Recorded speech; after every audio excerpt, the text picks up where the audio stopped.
அனைவருக்கும்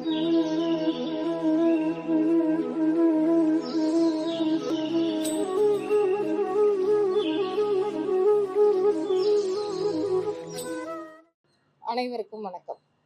அடுத்ததா இந்த ஓப்பன் எண்டட் கதையில கொக்கும் நரியும், அது என்ன கொக்கும் நரியும், இதுவும் நம்மளுக்கு ஏற்கனவே பழக்கப்பட்ட கதை தான். இதையும் படிக்கிறவங்க இல்லை கேட்குறவங்க கற்பனைக்கே விட்டா எந்த மாதிரியான ஒரு நேர்மறையான சிந்தனைகள் எல்லாம் கொடுக்கும் அப்படிங்கிறதுக்காக தான் இந்த ஓப்பன் எண்டட் கதைகள். இந்த கொக்கும் நரியும் நமக்கு தெரியும். பொதுவாகவே நரியோட இயல்பு என்னன்னா, தந்திரமா எல்லாரையும் ஏமாற்றி பிழைக்கிறது தான் அதோட குணமே, இயல்பான குணமே அதுதான். அப்படி இதே மாதிரி இந்த நரியும் என்ன பண்ணுதுன்னா, அந்த காட்டுல எல்லாரையும் ஏமாற்றி தந்திரமா வாழ்ந்துட்டு இருக்கு. அப்போ இதுக்கு திடீர்னு ஒரு ஆசை வந்துருச்சு. அங்க ஒரு கொக்கு இருக்கு. இந்த கொக்கை எப்படியாவது நம்ம ஏமாத்தணும் அப்படின்னு சொல்லிட்டு என்ன பண்ணுதுன்னா, கொக்கை கூப்பிடுது. நண்பா வா, நீ என்னோட வீட்டுக்கு விருந்துக்கு வா அப்படின்னு சொல்லுது. கொக்கு சொல்லுது, இல்ல பரவாயில்ல நண்பா அப்படிங்குது. இல்ல இல்ல, என்னை நண்பனா கூட ஏத்துக்கலையா, நீ அவசியமா என்ன பண்ணணும்னா என்னோட வீட்டுக்கு விருந்துக்கு வரணும் அப்படின்னு சொல்லுது. சரி அப்படின்னா நான் வரேன் அப்படின்னு சொல்லிட்டு கொக்கும் சரின்னு சொல்லிடுச்சு. அடுத்து அதுலேருந்து ஒரு ஒரு வாரத்துல விருந்து தயாராயிடுச்சு. அந்த விருந்துக்கு போற நாளும் வந்துருச்சு. கொக்கு ரொம்ப ஆசையா நரியோட வீட்டுக்கு விருந்துக்கு போகுது. அங்க போய் பார்த்தா என்ன பண்ணுதுன்னா, கொக்குக்கு தேவையான இந்த நீர் ஆகாரம் அந்த மாதிரி தான் சாப்பிட்றதுக்கு கொக்கு ஆசைப்படுது. அதனால என்ன பண்ணுதுன்னா, கொக்குக்கு தேவையானதெல்லாம் எப்படி நரி நாக்கால நக்கி குடிக்கிறதுக்கு வசதியா இருக்குமோ அதே மாதிரி தட்டையான தட்டிலேயே வச்சிருக்கு. ஆனா கொக்கால சாப்பிட முடியல. நரி மட்டும் ரொம்ப ஏளனமா சிரிச்சுட்டு, கொக்கு சாப்பிடல. நரி மட்டும் சாப்பிட்டுட்டு கொக்க ஒரு மாதிரி ஏளனமா பார்த்து சிரிக்குது. நரி ரொம்ப வருத்தத்தோட திரும்ப அதோட வீட்டுக்கே வந்துருச்சு. சாரி, கொக்கு அதோட வீட்டுக்கே வந்துருச்சு. நரி ஆஹா எப்படியாவது இந்த கொக்கை ஏமாத்தணும்னு நினைச்சு ஏமாத்திட்டோம் அப்படின்னு ரொம்ப சந்தோஷமா இருக்கு. திரும்ப கொஞ்ச நாள் போன உடனே கொக்கு போய் கூப்பிடுது நரிய. நண்பா, நீ என்னோட வீட்டுக்கு விருந்துக்கு வரணும் அப்படின்னு சொல்லி கூப்பிடுது. உடனே நரிக்கு புரிஞ்சு போயிடுச்சு. ஆஹா, நம்ம எப்படி ஏமாத்தணுமோ அதே மாதிரி இப்ப கொக்கும் நம்மளை கூப்பிட்டு ஏமாத்த போகுது அப்படின்னு. அதெல்லாம் முடியாது, நான் வர முடியாது அப்படின்னு சொல்லுது நரி.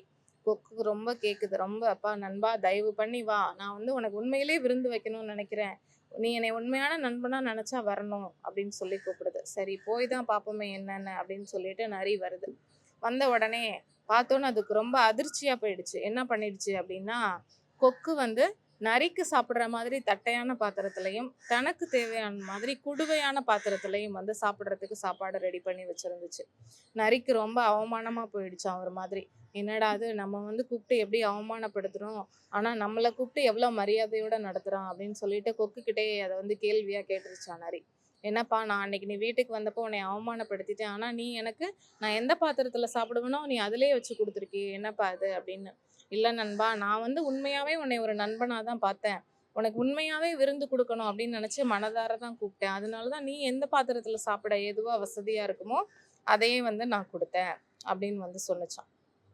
அதனால நம்ம எப்பவுமே அடுத்தவங்களுக்கு ஒரு கெடுதல் செய்யணும் அப்படின்னு நினைக்காம, அப்படியே அடுத்தவங்க நம்மளுக்கு கெடுதல் செய்யறாங்க அப்படின்னாலும் அதை நம்ம நன்மை செய்யறவங்களாவே இருப்போம். ஏன்னா இந்த உலக வாழ்க்கை அப்படிங்கிறது ஒரு நிரந்தரம் இல்லாதது. இன்னைக்கு இருக்கவங்க நாளைக்கு இல்லை, நாளைக்கு இருக்கவங்க அடுத்த நாள் இல்லை, அந்த மாதிரி தான் இந்த உலக இயல்பு போயிட்டு இருக்கு இப்போ. இந்த நிமிடம் இந்த நொடி எது நிஜமோ அதுதான் உண்மை. அதனால அதை ஒரு இதாக எடுத்துக்கிட்டு நம்ம என்ன பண்ணுவோம்னா, எப்போவுமே நமக்கு அடுத்தவங்க தீமையை செஞ்சாலும் நம்ம நன்மையை செய்வோம். நம்ம நன்மை செய்கிறதுனால என்னென்னா, நம்மளோட இயல்புல நம்ம மாறிட மாட்டோம். நம்ம இயல்பு, உண்மையான இயல்பு எதுவோ நம்ம நம்மளாவே இருப்போம். அதுதான் நம்மளை ஒரு பெரிய இடத்துக்கு எப்போவுமே கொண்டு போகும். இதை எப்போவுமே வாழ்க்கையில் மறந்துடாதீங்க.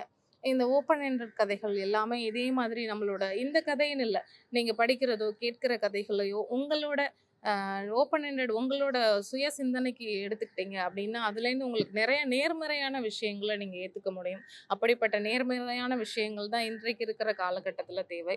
அதையே நீங்களும் எடுத்துக்கோங்க. உங்கள் வீட்டில் இருக்கிறவங்களுக்கும் அதையே சொல்லிக் கொடுங்க அப்படின்னு நான் கேட்டுக்கிறேன். அடுத்த ஒரு கதையோடு சந்திப்போம்.